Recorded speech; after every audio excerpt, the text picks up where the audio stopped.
अगर आपने कभी नोटिस किया हो तो ग्लास स्लैब के नीचे कोई भी चीज जो है वो थोड़ी ऊपर उठी हुई दिखती है, यानी थोड़ी सी ऊपर होती है एक्चुअल पोजीशन से। अब ये एग्जैक्टली क्यों होता है और क्या हम एग्जैक्टली बता सकते हैं कितनी ऊपर उठेगी? Yes, we can say that, और हम देखते हैं वो कैसे किया जाएगा। तो मान लीजिए कि आपके पास एक ऑब्जेक्ट है जो ग्लास स्लैब के इस साइड है और हमें इस साइड से बताना है कि ऑब्जेक्ट कहां दिख रहा है। तो हम क्या करेंगे, हम मल्टीपल लेवल्स पे रिफ्रैक्शन को चेक करेंगे। तो सबसे पहले इस इंटरफेस पे अगर आप आए, इस इंटरफेस के जस्ट अंदर मुझे ऑब्जेक्ट कुछ अलग अपैरेंट डेप्थ में दिख रहा होगा क्योंकि मेरी मीडियम चेंज हो गई है। तो यहां पर हम अपैरेंट डेप्थ देखने की कोशिश करते हैं। Let us name that as d1। तो मान लीजिए कि ये इनिशियल डिस्टेंस है हमारा d, ठीक है। तो हमारा d1 कितना होगा? तो हम जानते हैं कि real depth upon apparent depth is equals to μ1 by μ2।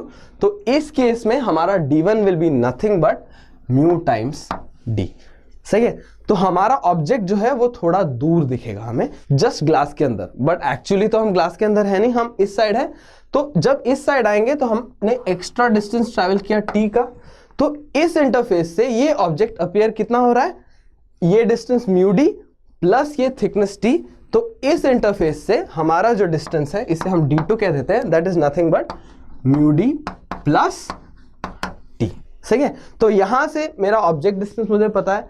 अब वापस मैं मीडियम चेंज कर रहा हूं, ग्लास से एयर में आ रहा हूं। तो जब मैं ग्लास से एयर में आ रहा हूं तो मेरा वापस अपैरेंट डेप्थ कुछ और होगा। इस केस में क्योंकि मीडियम चेंज कंप्लीटली ऑपोजिट है, मेरा d3 will be nothing but μd plus t upon mu.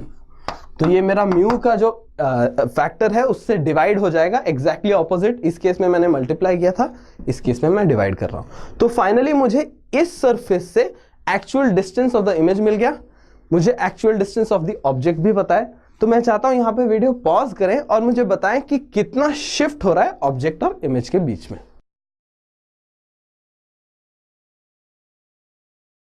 तो हमने अभी अभी देखा कि actual distance from this interface होता है t plus D, t plus D, और जो अपैरेंट डिस्टेंस है वो हमने यहां पे निकाला था।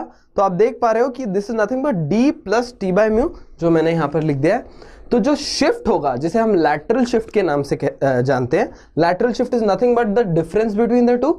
तो जब मैं ये डिफरेंस निकालूंगा तो d का कोई भी असर नहीं होगा बल्कि सिर्फ t का होगा, जो यहां पर आप क्लियरली देख सकते हो, t times 1 minus 1 by mu. तो जब भी मेरे पास एक ग्लास स्लैब होता है और नियर नॉर्मल विजन के केस में मैं किसी भी ऑब्जेक्ट को शिफ्ट होता हुआ पाऊंगा, और कितना शिफ्ट होता हुआ पाऊंगा? t times 1 minus 1 by mu.